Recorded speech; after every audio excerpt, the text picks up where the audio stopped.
Coming up on today's episode of the Money Pants Superpower Hour, we'll talk about 3 uses for the prize bag, who should fill up the prize bag and why you should treat free stuff differently than stuff your kids pick out at the store themselves, why you're not being a miser by charging kids money for stuff that was given to your family for free, how to avoid prize bag fights, how the prize bag can build immediate and long-term trust, how charging money for prize bag items helps connect the concepts of work, earnings, and purchases, and how having prizes set aside ahead of time can help people of all ages achieve long-term goals. All this and more, but first, the joke of the day. 2 friends, Billy Bob and Bubba, enter the weekly raffle at the Little Rock Walmart and are excited to learn they both won. Billy Bob won first prize, a year supply of spaghetti and sauce, and Bubba won 6th prize, a toilet brush. A week later, they both see each other at Walmart again. Bubba asks Billy Bob how he likes his prize, and Billy Bob says, "Oh, it's so good. I love spaghetti." Billy Bob then asks Bubba, "How about you? How's the toilet brush?" "Not so good," says Bubba. "I reckon I'm going to have to switch back to toilet paper."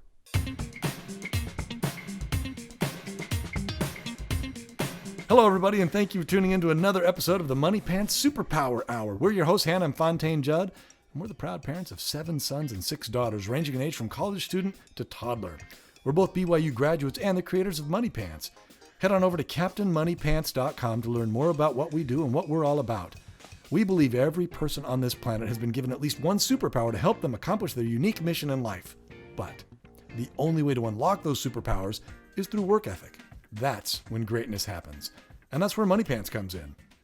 Money Pants is the complete tool set for cultivating work ethic in all aspects of a person's life. And today's topic is how to use the family store and prize bag to their full potential. Think of the family store as like one more tool in your toolbox to help motivate family members. And this works for adults, teens, kids, toddlers, everybody in the family. Especially though, if you're just starting out using Money Pants or any sort of allowance or earning system. I wanted to start out though, Hannah, by talking about kind of the history, how we got to the whole prize bag thing. And I remember when we first started paying our kids cash, and this was years ago, we noticed, because we have a lot of kids, that we didn't notice we had a lot of kids, but we noticed that because we had a lot of kids, we had kids in all age groups, and we had, 10 and 8 and 6. It was the 3-year-olds and the 4-year-olds and especially the 2-year-olds and even 5-year-olds. No, not that old, was it? I definitely remember like the 4-year-olds and the 5-year-olds. We would pay them cash, and it was like magic. All of a sudden, the money was gone. We would hand them the cash. Okay, here's your $5 you earned this week. Way to go. We would turn around. It was like 5 minutes later, they'd be like, "My money's gone." We're like, "Well, where is it?" "I don't know." And we're like, "Wait, what?" And it was. I put it here in my sock. It was like magic, and it was just gone. That was it. All gone. Money's all gone. And so we're like, well, that doesn't work. Like, we can't give our younger kids we wanted to pay them cash. We wanted to give them the idea of handling cash and having that reward, but it wasn't clicking. And so we're like, oh, this is what we do. We go out and we buy them the things that they were going to buy with the cash. And then on payday, we let them hand over the money for those items. So it was very easy. We would take them shopping for their shoes or for the toys or for the clothes or whatever it was and put it in a little box. And then on payday, and they were really excited about it too, because like, oh, I like those socks or I like those shoes.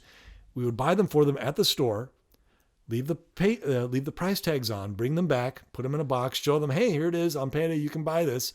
And then on payday, we would hand them the money, walk them over to the prize bag or the box. Tell them how much it cost. Have them hand the money, pay for the item with that cash, and then hand that item to them. And it worked really well because, first of all, they're making the connection between, oh, money means things that I want and need, and it's because I was working. Okay, so they started to kind of make those connections. It was too hard though if there was a delay between them earning the money and them actually going shopping, because I don't know about you, but I'm pretty busy. I don't have, just because it's payday, I have payday every week. I can't drop everything and take everyone shopping for everything they need. A lot of times that's not convenient. It doesn't work with my schedule. Right. And so And we'll talk about all the benefits here in a second. Well, it helped to have this stuff right there especially for people starting out or for toddlers, because then they were like, okay, they would make the connection of, oh, so I worked, I got this money, and I can buy this now. Right. And it just kind of brings it all together. And you don't have to keep doing this like for the rest of their lives. It's the introduction.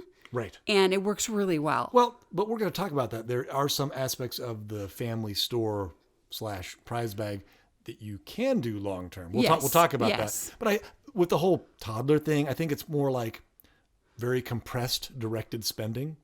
Yeah. Is kind of the way to look at it, where you're literally just taking them by the hand. Okay, here are the things that you bought, and now you're going to hand over the money for them. It kind of that idea. All right. So with that said, I guess the big question is why would you do prize bag? I mean, I think. Yeah. Why not just let them earn the money and then go spend it when they need to? Why would you bother doing a prize bag? Especially if you don't have toddlers, why would you do this at all? Well, there are a few, we already mentioned, kids, it's good for kids who haven't made that connection between work, pay, and purchases and need, more help to understand that concept. So anybody who's starting any sort of new allowance or pay program where they reward their kids with money or cash in any sort of way, and the kids haven't quite made the connection between work, money, and things they want and need, the prize bag is very helpful for that. But then there's also the whole idea of and we've talked about this in a previous podcast, where when people give you stuff for free, what do you do with it? Yeah, what do you do with that? And we talked about that in our Rethinking Gifts and Presents, but I think it's worth kind of reiterating here. And it's funny because we mentioned we would talk about prize bag in the future. Well, here we are. We're keeping our promise, where this is kind of the how to use prize bag to your advantage in that scenario. And then the last scenario, kind of the third scenario, would be, it's really helpful for long-term mastery milestone rewards, and I'll just get a couple quick examples of that, where Lumpy, he was almost 4. We were at the store and we were going on a family bike ride, and he normally rides in the back of, that little thing that you tow behind the bike, I don't know what it's called, but he usually rides in the back, and he doesn't have a bike of his own, but he's almost to the age where he could, and he saw a bike at the store. It was a really cool at bike. Walmart. Yeah. Next to Bubba. No. It looked like a motorcycle. And it had suspension. It was a really cool bike. Yeah. His birthday was coming up, and it was like $90 or something like that. And he didn't have enough money. He had like 20 something in his bank account or in his piggy banks. But his birthday was coming up. So Hannah, you and I were like, okay, well, we'll tell you what, Lumpy, we'll pay $50 because that's our limit for each family member for their birthday. And we're like, we'll pay $50 for this bike, but you're going to have to earn the rest. And if you work really hard, you can, by the time it's your birthday, you could earn the remaining, he already had $20 in his bank account. So it's only $20 more he needed to earn. If you work really hard, you can have this for your birthday. And he was so excited. He was riding it around the store, and he's like, yeah, I want this. I was so thrilled. And so we did. We bought it for him. We applied, the $50 that we were going to spend for his birthday on it. And then we left the sticker, the price tag on it. And then we brought it home and we stuck it in the garage. And we're like, okay, you can't write it until you earn it. And if you work really hard, you can get it by your birthday. And it worked. It worked really well. Granted, it took, I think, 3 or 4 weeks for him to finally earn it. It was a little bit after his birthday, but but it did work. And it was for a 4-year-old to have that motivation, kind of understand the long-term delayed gratification for a month, to work hard for a month. Yeah. To get something like that. That really expanded his understanding. But you could see it. Where he's like, oh, each week, do I have enough? He made the association. You need this many more dollars. He made the association between work and getting something that he really wanted. And that is a huge step in developing work ethic. is to start making those connections of, oh, delayed gratification. Oh, I work hard. I can get what I want, even when I don't feel like it. Anyway. And then the other example I thought of was Blackstone, who, and I don't mean to embarrass him, but he did have a problem with, shall we say, moisturizing his bed at night. he had a problem with wetting the bed, and he really wanted to stop, but he was embarrassed about it, and he was gross. getting older, and it was bothering him, and he came to us and he's like, I have this goal to not wet the bed, but I keep doing it. I'm getting better, but it's not quite enough. And we're like, tell you what, let's come up with something that will help motivate you kind of long term. What might that be? And he's like, and he really wanted this remote controlled tank, and it would shoot little BBs out, and it was really cool. It had all these little features, and the turret would turn, and it had actual treads, and we're like, okay, let's do that. If you can go, I think we said 10 weeks. 10 weeks. 10 weeks of dry bed, and that's hard. The mastery points are hard, but if you go 10 weeks with a dry bed, we'll get you this tank. Well, what we did instead was we bought the tank, had it shipped to our house, and it was there on the shelf where he could see it. And for some reason, being able for a 7-year-old kid, was he 7? He was six, seven. Anyway. I don't know. Well, and one of the things is he also knew that he'd get to move upstairs with the bigger kids the big boys and room. out of the toddler room, and so it was a big deal for him. It's something he really wanted, but he needed a little help from us, and this is how we gave him the help, was saying, hey, we had the tank, he had the big reward of moving upstairs. He had daily rewards that were points and payday. And he had payday. But then having that tank in front of him that he was super excited about, that really helped him. I don't know if he was scared to walk to the bathroom in the middle of the night, lazy, or whatever was holding him back. That put him over the top. That tank. And the thing is, we had it in the closet so he could see it. He wasn't allowed playing with it or touching it, but he could see it. Oh, no, we did set up every week that he got a mastery point, he could get it out for like, I think 10 minutes and play with it and kind of learn it. But it wasn't his until he did that 10 weeks. And I remember when he got there, and he was so excited at the 10-week mark when he finally earned it, and we got it out and we made a big deal about it. We're like, dude, way to go. This is yours. Congratulations. And he was so excited about it because a bunch of reasons. He had actually overcome this habit of wetting the bed, and he had all this pride of his clothes smelled good. Yes, and his bedroom smelled good. That embarrassment was gone. But then he also had this it's a major award that he got because he had worked really hard. And so all sorts of pride and understanding of how to set goals. A lot of good things came from that. Yeah, but the prizes and the prize bag, having that there, the objective is to help your kids along in things that they're trying to accomplish. He was already trying to do that. Yeah, he wanted it, and it was just gave him the extra support that he needed. Mm-hmm. And so that's why you would do something like that. But the nice thing was, it was because it was there and he saw it, just like Lumpy, where a 4-year-old kid or 3.5, whatever, he saw the bike and knew what he was working for. He could see it, he could touch it, he could smell it. It was right there. Mm-hmm. Same with Blackstone. He could see it. He knew it was there. That was a tangible reward he knew he was working towards. The thing is, though, I guess some rewards wouldn't be like that. I mean, maybe your kid wants to do a trip to Disneyland or something.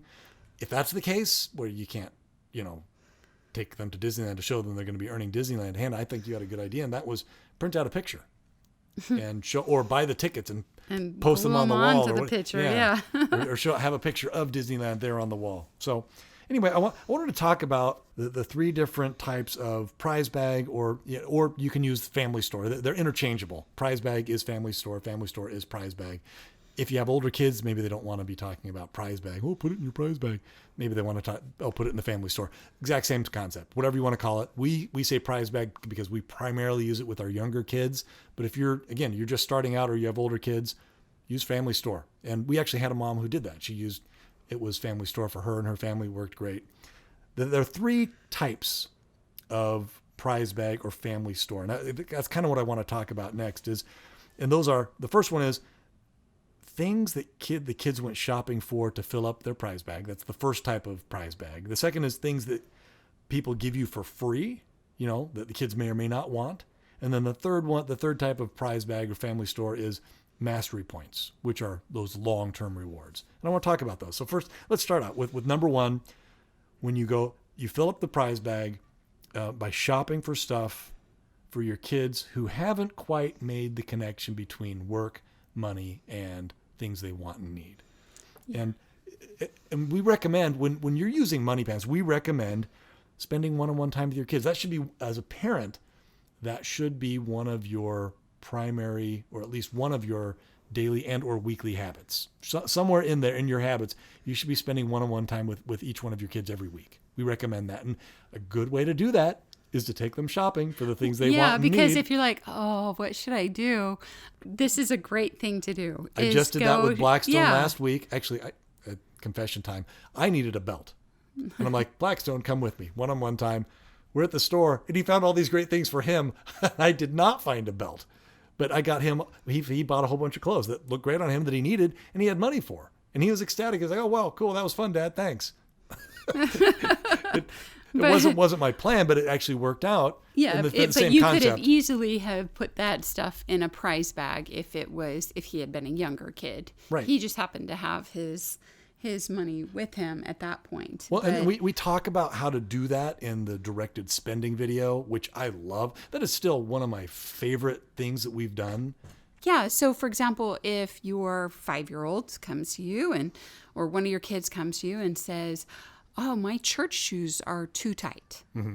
You'd be like, oh, I'm going to take you on an outing on Thursday. Why don't we go look for some new church shoes? Mm-hmm. Decide what color you want and all that, and we'll go look for them. Right. And so they feel genuinely excited about that and grateful for that.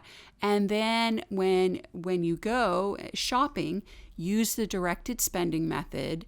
And we've made a video about that. It's on our website. Basically, what you do is you help them find where they sell church shoes. You help them find the right size. And then you have them try them on, make sure they're comfortable and they fit right. And then you have them decide which style they want. Do they want the one with the flowers on it? Do they want the one with the sparkles? Which one do they like the best? And you like, if it's a big pile of shoes that they like, you just go through them and go, hey, do you like this one better or this one or this one? And your job is to help them find the item they're looking for. And then they get to make the final decision as to which pair is their favorite. And the reason you would do this is because if I just went to the store and went, hey, I got you church shoes and they're in your prize bag, they're not going to be as excited about that. Right. Because they didn't choose them. They're not their style. They didn't. It's not them buying it. But if they've gone out and they've seen everything available and they found the ones that they really, really like, maybe another kid in their class has shoes like these, it's important to them. All of a sudden, that prize bag is exciting to them. Mm-hmm. But if you go, oh, well, I'll just go do the shopping for them. I'll pick out the shirts and shoes and all this, and I'll have fun. Hey, look, I filled up your prize bag. It's not going to be very effective. Mm-hmm. And so instead, a better thing is to use that as your one-on-one time, the individual time with your kid. Mm-hmm. And let them make those decisions within the boundaries of, hey, you need church shoes. And let them be the ones to fill up the prize bag. Yeah, let them fill up the prize bag. With things that they're excited about. Yeah, because otherwise you're going to be like, oh, my kids wouldn't work for clothes. Yeah, they don't work for clothes if they're not clothes that they picked out. Right. And we've learned that. Hannah, my 2-year-old is particular about the clothes he wants to wear. That's right. We have a little 2-year-old who gets very, I had a horrible time because his pants were dirty. His favorite shorts were dirty. I didn't have time to, do a load of laundry, but he only wanted to wear this pair of pants. And I don't know what it was about that pair of pants, but he liked the color. He liked the pattern. I don't know, but he'd get so mad if somebody tried to put him in a different pair of shorts. And so even 2-year-olds have very particular tastes about which pair of shorts they like. And you wouldn't think that as an adult. You're like, hey, these look fine. They look great. No, they have their opinion on what they're wearing. And so if you want it to actually work as a prize, you have to let them participate in the shopping and in the decision making. Now, I want to kind of a caveat to that is when you're first starting out and you don't know how much your kids are going to earn towards their clothing, don't overdo it. Don't buy them a whole a closet full of brand new clothes, because it'll take them 2 years to earn all of it, and by the time they're able to earn it, they've outgrown that or they've changed their style. So start small. Only buy a couple of things. Right. Let them earn those first. But things that they get excited about. Maybe their top 3. Shoes, shirts, shoes. If it's shirt, summertime, shorts, go shopping for a swimsuit. Exactly. But yeah, don't overfill it, and also don't buy them a whole wardrobe. Be sensitive to like what their budget is. So, for example, don't take them to Nordstrom's if you're used to buying stuff at garage sales. Yeah. Take them to Once Upon a Child, or one of the high-end thrift stores, or something like that, so they can kind of ease into it. Yeah. And along those lines, though, there's a major benefit. Again, when you're first starting out using Money Pants or reintroducing Money Pants, maybe you've gotten off track and you haven't done it for a while and you're getting back into it, or you've tried other allowance or family organization tools or something like that in the past. And the kids, there's an issue of trust where the kids are like, I don't think mom and dad are going to stick to it. I don't think or I'm earning all this money, but is it really going to be my money? Are they really going to pay me? Are they really going to adhere to shopping? Yeah, are they really going to hold true to what they're saying? I don't know. The prize bag or the family store is a great way to reestablish that trust where the kids, you take them shopping, you actually buy the items your kids want, and you set them aside and say, okay, when you earn $5 or whatever it is that you bought the shoes for, because you leave the price tag on, you say, here they are. You can buy these. These are for you to earn. And all of a sudden that trust goes way up. The kid's like, oh, mom and dad are serious. They bought me the shoes that I want, and they're telling me I can't earn it. Got it. Okay. So that goes a long way to establishing that trust. But on the flip side, though, there's a warning: don't give in. So a lot of times, and we've had this experience where parents are like, oh yeah, Money Pants, great idea, I love it. Buy their kids these things, and then the kids work for a couple of weeks and they haven't earned it yet, and the parents go, you can have close it enough. Anyway. Here you go. No, don't do that. That is one of the worst things you could do, because for a whole bunch of reasons. One is you've lied. You've lied to your kids. You told them they could only get it if they earned it, and now they haven't earned it, and you're giving it to them. What type of lesson does that teach your kids? The whole point was to establish trust. You've done the opposite. Yeah. You have totally undermined your trust with your children, and you are a liar. Let's not sugarcoat it. You lied. You told them one thing and you did something different. So don't do that. That little warning there. You don't have to be mean, but you have to say, I'm sorry. You do have to say, okay, you have $2.50. This is $3. So close. It's next so week. Close. I know you're going to get it this next week. And again, use it to motivate them to develop their superpowers. Keep doing what you're doing. Keep doing what you're doing. Do your job. You're going to get this by next week. Mm-hmm. But don't go, oh, well, that's close enough. You can just have it for $2.50, or you can. And I'll give an example of how that works. Is this last week, the kids in our family, the kids have to earn $10 by Saturday night in order to watch the movie. Right. Well, my 6-year-old, he had been doing a good job doing his job, but he had not been cleaning his room. Mm-hmm. And so movie time rolled around. He's like, oh, can I do job jar? Can I do this? And he hadn't hung up his laundry. His clean laundry was all scattered on the floor, and he hadn't cleaned his room all week. And even, if he had done a bunch of job jar, he would have missed the movie by the time he had earned enough. And so I went in his room and I looked around. I'm like, no, honey, I'm sorry. You've got to, if you want to watch movie night with the other kids, you have to clean your room every morning, and you have to do your laundry on your laundry day. And he was crying and he was distraught, but I stuck with it. I'm like, no, this is what we set up. And I said, but next week, if you can do it, if you just clean your room every morning instead of going out and playing, you can earn this. 5 minutes. The very next morning, I woke up And I walked into his room, and I had seen it the night before, and it was An almighty disaster. an almighty disaster because he hadn't cleaned it all week. And I walked in there. The beds were made. Books were on the bookshelf. The animals were up on the shelf. All the shoes were on the shelf. Laundry was in the laundry baskets, and the floors were vacuumed. And I didn't have to say anything. The next day, same thing. The next day, same thing. So, yeah, I had to stay firm with him, but that firmness is what makes them understand what the boundaries are and what the rules are. And so when you're doing prize bag, you don't have to be mean, but you're like, no, this is the price of this. Right. And just stick with it and say, you're so close, Well, no, if you set can do it. And you set it up ahead of time, it's all very clear. Say, here's the price tag. When you're at the store, you're going to have to earn $3. When you get home, yep, it's still $3. On payday, it's still $3. Like, there's no need to, it's all set up ahead of time. So there's no confusion. And the kids don't get upset. And you're absolutely right, Hannah. And I want to go back though to what you said. Mahanrai did not get to watch movie night. And you'd be like, you're horrible parents. That's so mean. That's so awful. Why would you do that? Everybody else got to watch it except for him and Lumpy. But that's actually what caused that change of a motivation for him. And now he's excited to clean his room, which is his stewardship anyway. Yeah. And it's a good thing for him to learn to take care of his own things. So instead, yes, watching a movie, is that a good thing? Maybe, maybe not. But him learning work ethic and him learning to take care of what he has, that's a good thing.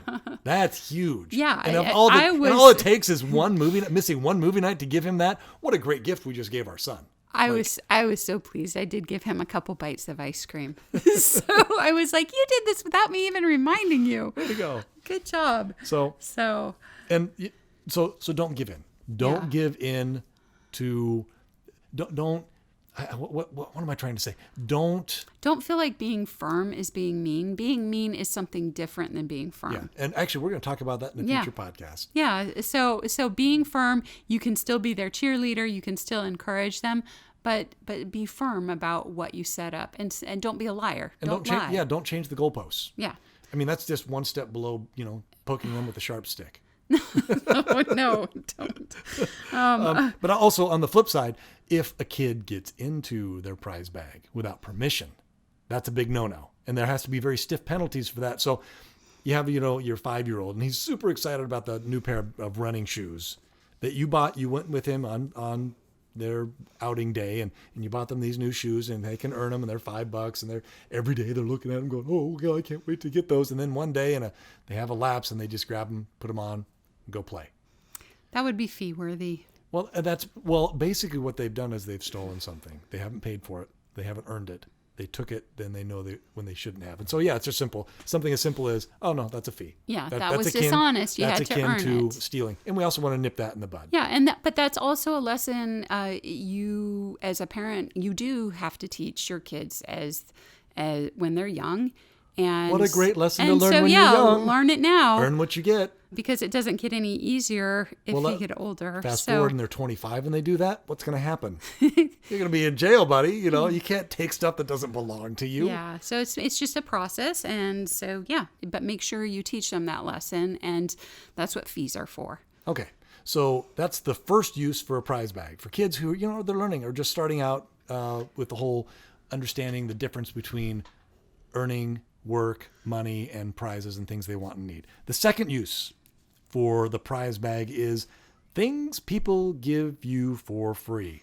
And this kind of differs from the prize bag of stuff that you bought with your kids, because when people give you stuff for free, it may or may not be stuff your kids want. Whereas the prize bag we were talking about a minute ago, number one, that's stuff that kids definitely want. They shop for it. They picked it out. They're excited about it. Blackstone really wanted that tank. Yeah. Lumpy really wanted that bike. But if someone were to give Blackstone a toy or clothes, maybe they give something. Lumpy a bike that he's just not that excited about. Or maybe they give Blackstone some clothes that he's like, I'm not really into the camouflage swim shorts. Okay. Or they don't quite fit right or whatever.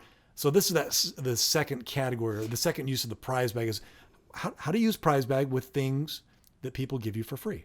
And this can be, neighbors, friends, or grandparents. Maybe the grandparents aren't quite in tune with your kid's style.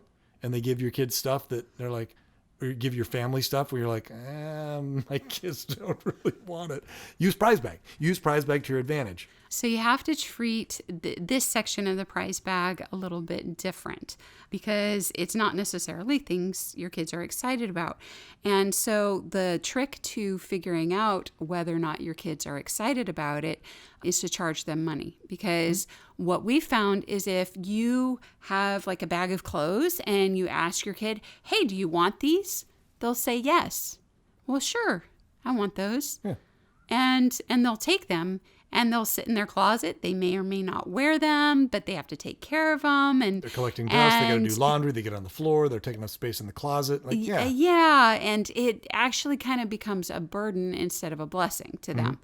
And so the way to help kids decide if they really want it or not is really simple. You charge them a little bit of money for it. Say, oh, I'm willing to sell you. And you use, if it's stuff people gave you, used stuff, people have given you, sell it to them at garage sale prices. Yeah. So like imagine in your head, if I was having a garage sale, how much would I expect to pay for, sell this for or pay for this? Kind neighbor lady gave us a bag of clothes. We go through it. We're like, quarter for this, quarter for that. And all of a sudden, even if it's just a quarter, your kids like look at it differently. And they're like, no, I don't want that. Yes, I do. Yes, I am. And all of a sudden it helps their brain decide if they actually do want it or not. But if you don't charge them money, they say yes to everything. Right. Oh, yeah. And we kind of talked about this in the whole Rethinking Gifts and Presents podcast and blog. But I like how you're bringing this up because this definitely applies to the prize bag. But I thought you had a great idea, Hannah, when you first get that bag, like somebody drops off a bag, go, hey, I brought a bag of clothes for your kids, or I got a bag of old toys that, for my grandkids or whatever, and they drop it off at our house and give it to us. I thought you had a great idea. Like when it first arrives, you have the kids, you tell them, okay, guys, fire store prices here, or not fire, going out of business sale. You guys got to sift through all this. Yeah, I'm taking all this stuff to Goodwill by tomorrow. I'm planning on going to Goodwill. So in the next 2 hours, I'm going to sit down here in the living room. You can try the stuff on, make a pile of the things you're interested in. Now, if they have the money at that time, they can buy them then. Yeah, they can buy them then. But if then. not, then it goes into the prize bag. But only the things that they want. That they say they're willing to buy. And then the rest, buy. It goes away because you don't need that. It's going to clutter up your home. It's going to just cause all sorts of messes. Especially if you get, I don't know, a bag of clothes. And I've known people who maybe they have 4 kids and they're living in a small house. You don't have room. You just don't have a lot of room for that. Remember? Yeah. Well, and you're grateful when people give you stuff. Yeah, when you have little kids, it's so expensive to buy new clothes. Yeah, and so it's awesome because you can upgrade the clothes a lot of times, and donate their old ones. You don't have room to be keeping a bunch of stuff that you should only keep what you're using. And if you end up keeping too much stuff, your house becomes too hard to clean or impossible to clean because there's not a place to put things. And so you don't want to put that stress on yourself. So the difference here is, first off, you need to figure out if your kids actually want it. Or at least to some degree. And the way you do that is by saying, hey, you're going to pay for this. Are you willing to pay for this? Yes, no, yes, no. Right. And so that makes it real clear which things need to go and which things to keep in the prize bag. And then the next thing is you want to set a time limit. When they've gone shopping for something, pick something out, it's in there, it stays in their prize bag until they buy it. Right. Whereas stuff people have given them, I set a deadline. A week? Yeah. 2 weeks? I'm like, hey, if this isn't gone, I'm taking it to Goodwill. Well, because it's obviously it's not a priority for them to spend their money on. If they're not willing to spend their money on it, it shouldn't be cluttering up your home. Yeah. So if they're like, oh, no, I want to buy that. Okay, you have 2 weeks. I'll keep it for 2 weeks. But if you haven't bought it within 2 weeks, it's going. Because that gives them time to do job jar or whatever they need to do to, if they need to earn extra money. So a bag of clothes shows up at your door. Kind neighbor brought them by. Here you go. You immediately tell any kid who's interested, sift through this, make a pile of stuff that you may or may not want, that you may want, and you make a smaller pile. And then everything else that doesn't make it into that pile from all your kids, That the rest of the stuff gets donated. But then here's a question. What if more than one kid wants an item in that new pile? Okay, this happens a lot with girls and clothes and little boys and like toys, okay? But girls and clothes, and it can, a lot of times they'll all want the same purse, or they'll be like, I wanted that purse. I saw that purse first, and I'm willing to buy it. Here's the money, Mom. Mom, here's the money. I paid her first. It's mine. Right. And that's not always the best way to go about it. First come, first serve, maybe, so maybe not. then you'll run into problems of people saying, hey, I have this bag of stuff. Can you give it to your mom? And they give it to one of your daughters or, and all of a sudden you have some daughter trying on all the clothes in secret, not telling mom that they got and going, oh, I want these ones, Mom, and I'll pay for these. And then their sisters are like, what? I was at work when the bag showed up. I didn't even know about this. How's that fair? Yeah, you just snuck through the bag and pulled out all the good stuff. To avoid that fight, we recommend that, well, there's really easy. If there's a dispute about any particular item, you have three options, really. You can, and the first one is, the oldest. They get preference if they want it. Great. Yeah, you can. Yeah, so these are just seniority. options. Yeah. You can say, okay, in our family, the oldest kid gets. If they turn it down, then it goes to the next kid. Go on down the list. Yeah, you could approach it that way. The next option is you can have some sort of auction where find out how much they're willing to pay for it, and whoever's willing to pay the most for it, they want it the most, and so they get it. And that seems fair to everybody. Yeah, they're or like, maybe okay, you were saved, willing to pay $5 for it. I'm not willing to pay that much. Or maybe they just saved up more money, and you know what? The other person needs to step up their game anyway. Yeah. So that's easy. And then the third option is, maybe you could allow them the preference to buy it based off of past performance. You look at how many mastery points they have for a certain category, or how many fees, or something like that. Whoever has the fewest number of fees, or something like that. Something just trying to make it fair. Yeah. And every family is different, but those are three options. You can base it off of seniority, you can do some sort of auction system, or you can base it off of performance. Yeah. So, but I really like the idea, and I wanted to quickly recap, Hannah, because this whole getting a bag of clothing at your doorstep, we mentioned this in Rethinking Gifts and Presents, but I want to hit this point again. Never accept anything for free. If someone gives you a bag of clothes, say thank you. Wow, this is amazing. Here's $1, or here's $5. Whatever cash you may have on hand. Or you can even after you sell whatever the kids are willing to buy, you can use that money to go get a gift card, or buy them flowers, or just something to kind of cut the strings.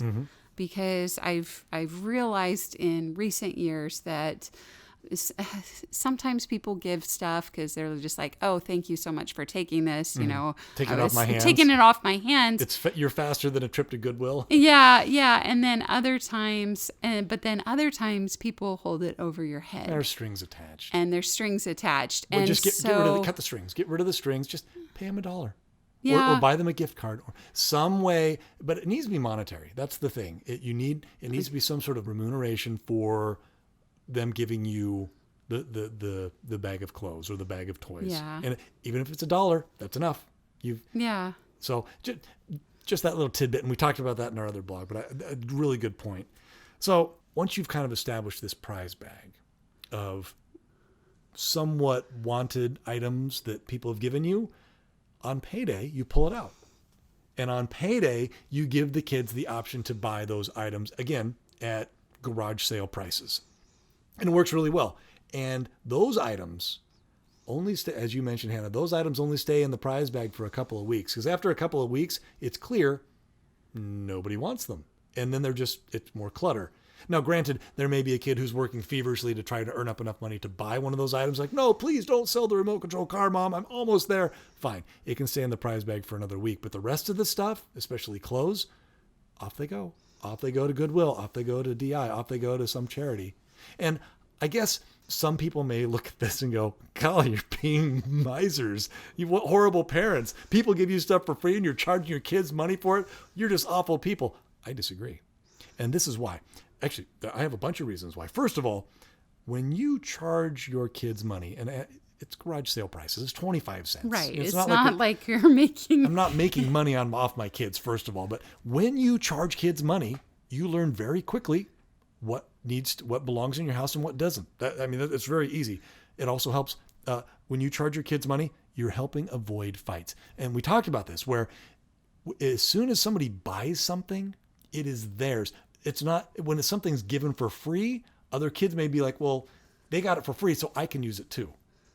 But as soon as that kid buys it with their own money that they earned through doing their jobs and developing their superpowers, all of a sudden, no, that is definitely mine. Yeah, I only paid 25 cents for it, but it's mine, not yours. For some reason, that money makes that clear transaction. Well, not only do they have that ownership and everybody recognizes it, but then one of the problems I noticed, if I don't charge people for money, I'm like, oh yeah, you guys just share it. Who cleans it up? Yeah. Oh, well, you wore it last, or you used it last. Oh, yeah, good point. And then you're like, okay, you know what? I'm just gonna throw this away. It doesn't clearly assign responsibility for the item. Yeah, nobody's responsible for it. And so what ends up happening is you, the mom or dad, ends up having to take care of it because it doesn't belong to anyone. Right. And then the next thing is if you don't charge the kids money, and let's say people give you stuff for free all the time, they'll lose their motivation to work for things that they want.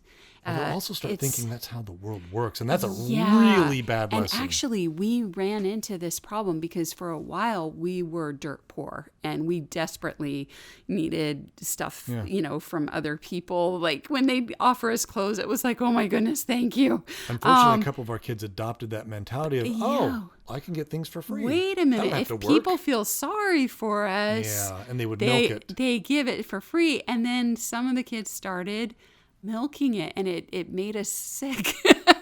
But we didn't know how to stop it after that experience. There's nothing we could do because we literally had to ask for help. Yeah, so when we were in that situation, and for us it was like embarrassing, and it was like, oh gosh, we're in this situation, we need help, and it was really hard to ask for help. But the thing is some of our kids went, wait a minute, I can get football for free. I can get this for free. Clothes for free. Yeah. I can get tech stuff for free if I just kind of make people feel sorry for me. Yeah. People will give me stuff for free. That's not what we're about. So it was kind of this. We got to stop this as quick as possible because this is really. Our kids are getting the wrong message. Well, those are the dangers of the dole.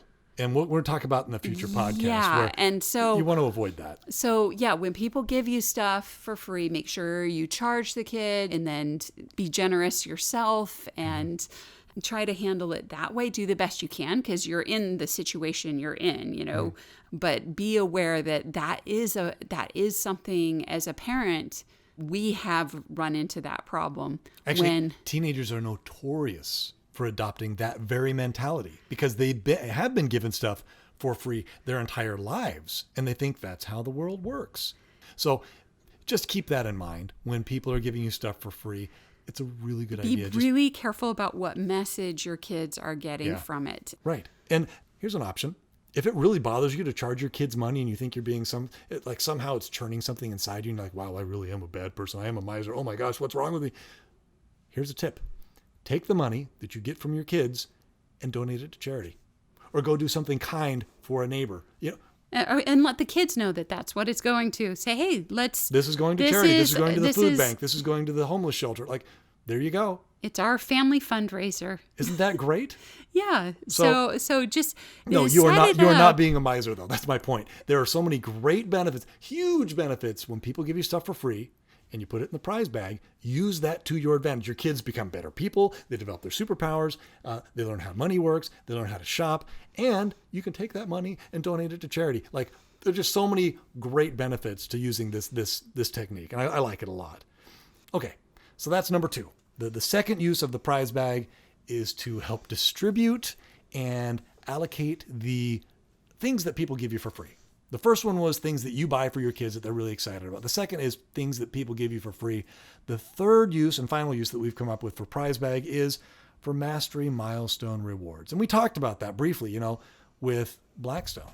And he had this goal to get up during the night, as hard as it was for him as a 6-year-old kid, to get up in the night, dark, wander down the hallway, scary house, and use the toilet. Well, every kid's like that. The house is scary at night.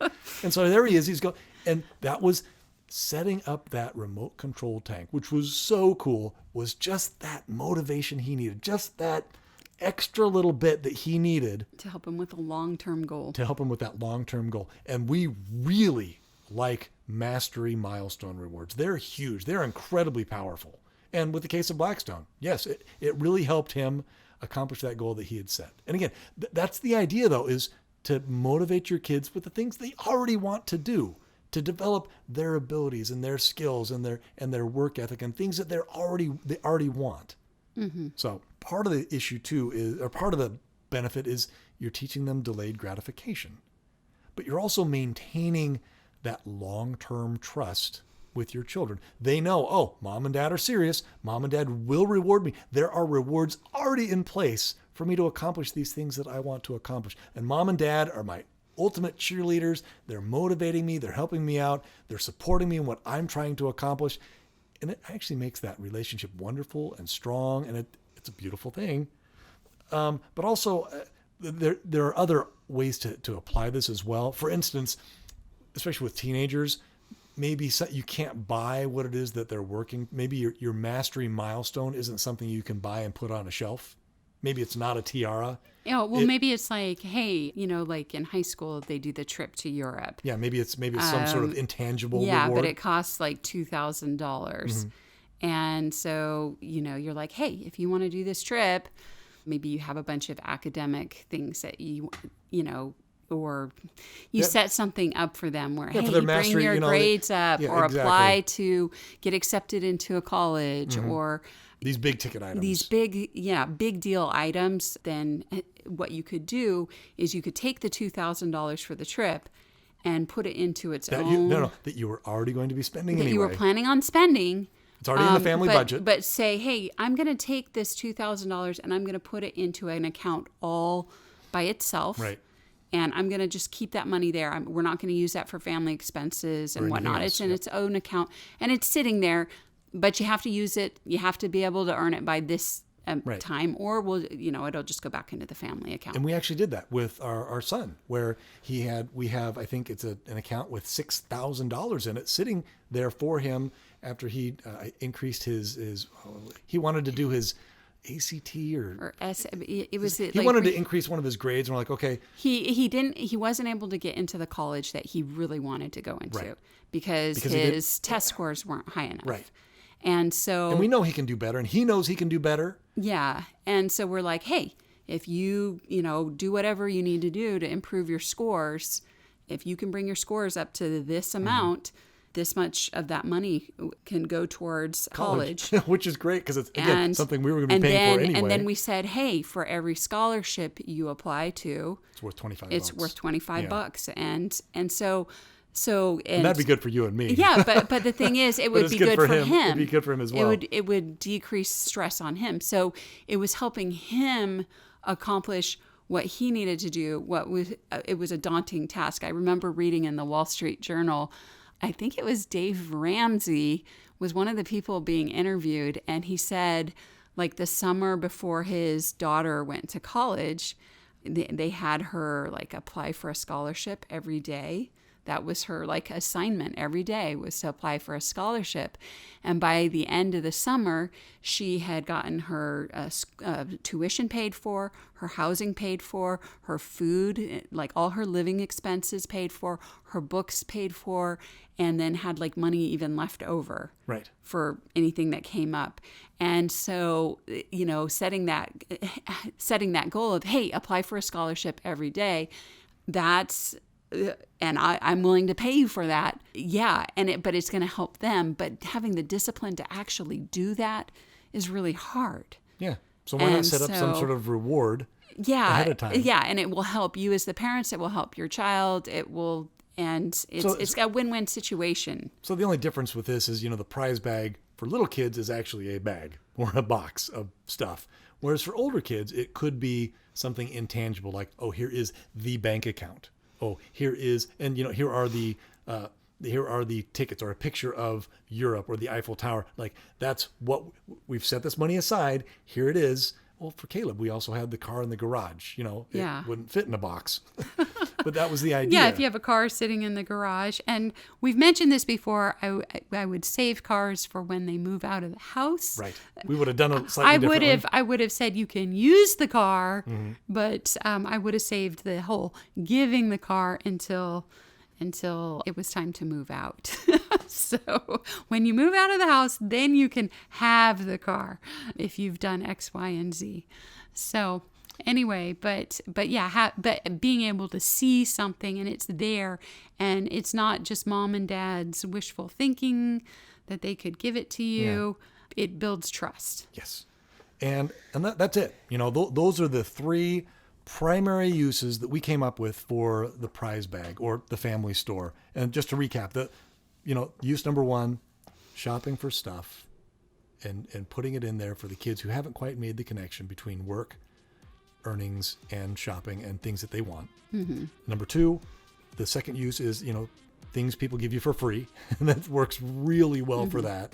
And number three is kind of those long-term especially for mastery milestone rewards. So those are the three uses for this awesome tool, this powerful tool in your toolbox of ways to motivate your family members to become their best selves. And as always, to develop their superpowers.